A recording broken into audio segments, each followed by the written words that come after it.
ઢાઢર નદીમાં મોતની છલાંગ લગાવનાર યુવકના સ્લીપર જંબુસરના પરિવારજનોએ ઓળખી બતાવતા પોલીસે ડ્રોનની મદદ લઈ તેને શોધવા કવાયત હાથ ધરી હતી।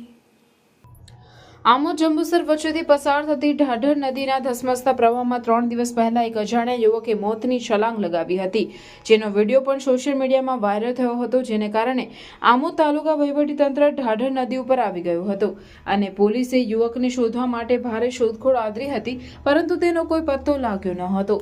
જંબુસરનો હિતેશ મહેશભાઈ ખારવા પણ ઘરે નહીં આવતા તેમના પરિવારજનોએ આમોદ પોલીસ મથકે આવી શંકાના આધારે તપાસ હાથ ધરી હતી। પરિવારજનોએ તેના સ્લીપર ઓળખી બતાવ્યા હતા, ત્યારે આજે પોલીસે નદીમાં છલાંગ લગાવનાર યુવકના પરિવારજનોની હાજરીમાં ડ્રોન કેમેરાની મદદથી ઢાઢર નદીમાં લાપતા બનેલ યુવકને શોધવાની તજવીજ હાથ ધરી હતી। હાલ ઢાઢર નદી બે કાંઠે વહી રહી છે, તેમજ નદીમાં લીલી વેલનું પ્રમાણ વધુ પ્રમાણમાં હોવાથી શોધવામાં મુશ્કેલી પડી રહી હોવાનું જાણવા મળ્યું છે। ડ્રોન કેમેરાની મદદથી શોધખોળ આદરતા ઢાઢર નદી ઉપર લોકટોળા ઉમટી પડ્યા હતા।